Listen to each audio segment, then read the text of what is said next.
जय हिंद। नमस्कार दोस्तों, एक बार फिर से बहुत बहुत स्वागत है आप सभी का हमारे यूट्यूब चैनल डिफेंस पॉइंट पर। दोस्तों, आज की इस वीडियो में हम आपके लिए लेकर आए हैं केमिस्ट्री यानी कि रसायन विज्ञान से संबंधित 20 ऐसे महत्वपूर्ण प्रश्न जो कि आपके नौसेना एमआर एग्जाम और वायुसेना वाई ग्रुप के एग्जाम के लिए काफ़ी ज़्यादा इंपॉर्टेंट होने वाले हैं।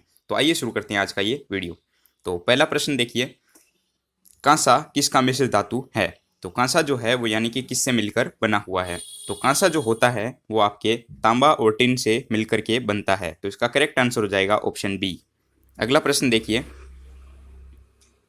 अगला प्रश्न है कि जंग से बचाने के लिए लोहे से बने पानी के पाइप पर जस्ते यानी कि जिंक की परत चढ़ाने की प्रक्रिया क्या कहा या क्या कहलाती है?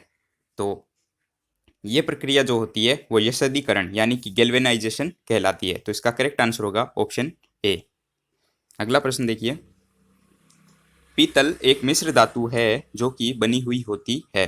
तो पीतल जो होती है वो किससे बनती है? तो पीतल जो है वो तांबा और जस्ता से मिलकर के बनती है। तो इसका करेक्ट आंसर होगा ऑप्शन सी। अगला प्रश्न देखिए, अगला प्रश्न है कि हाइड्रोजन की खोज किसने की थी? हाइड्रोजन हाइड्रोजन की खोज जो है वो केवेंडिश ने की थी। और ऑक्सीजन की अगर बात करें तो ऑक्सीजन की खोज प्रिस्टले ने की थी। किसने? प्रिस्टले।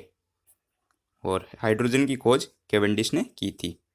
अगला प्रश्न देखिए, निम्नलिखित में से किसको भूरा कोयला यानी कि ब्राउन कोल कहा जाता है? तो ब्राउन कोल जो है वो लिग्नाइट को कहा जाता है। तो इसका करेक्ट आंसर होगा ऑप्शन डी।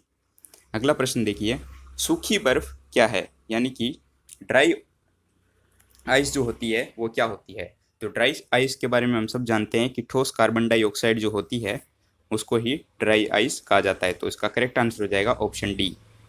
अगला प्रश्न देखिए, हास्य गैस यानी कि लाफिंग गैस जो है उसका रासायनिक सूत्र क्या होता है? तो रासायनिक गैस जो होती है हास्य गैस जो होती है उसका रासायनिक सूत्र अपने N2O होता है। तो इसका करेक्ट आंसर हो जाएगा ऑप्शन ए N2O, जिसको नाइट्रस ऑक्साइड भी कहा जाता है। अगला प्रश्न है कि बिजली का बल्ब के निर्माण में किस कांच का उपयोग किया जाता है?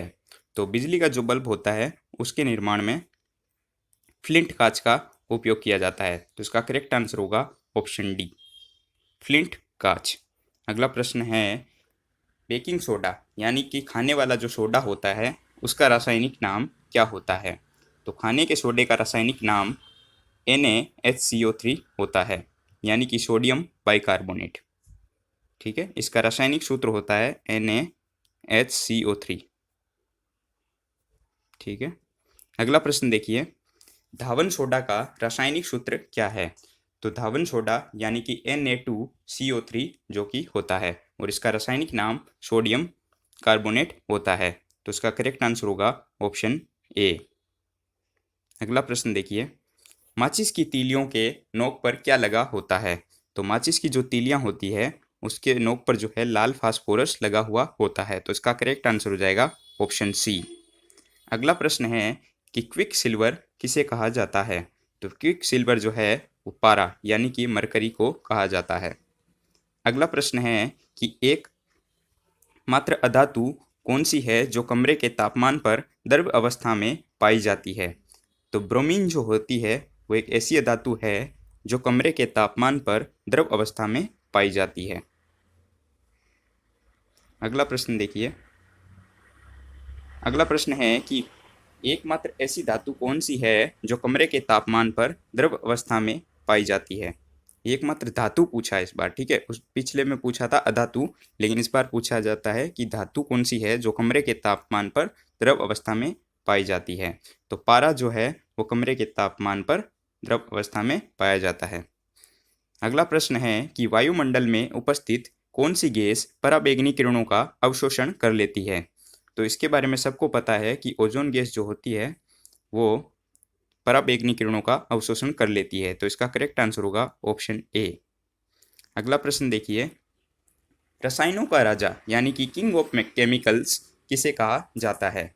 तो रसायनों का राजा है वो सल्फ्यूरिक अम्ल को कहा जाता है यानी कि H2SO4 जो कि इसका रासायनिक सूत्र होता है और इसका नाम है सल्फ्यूरिक एसिड।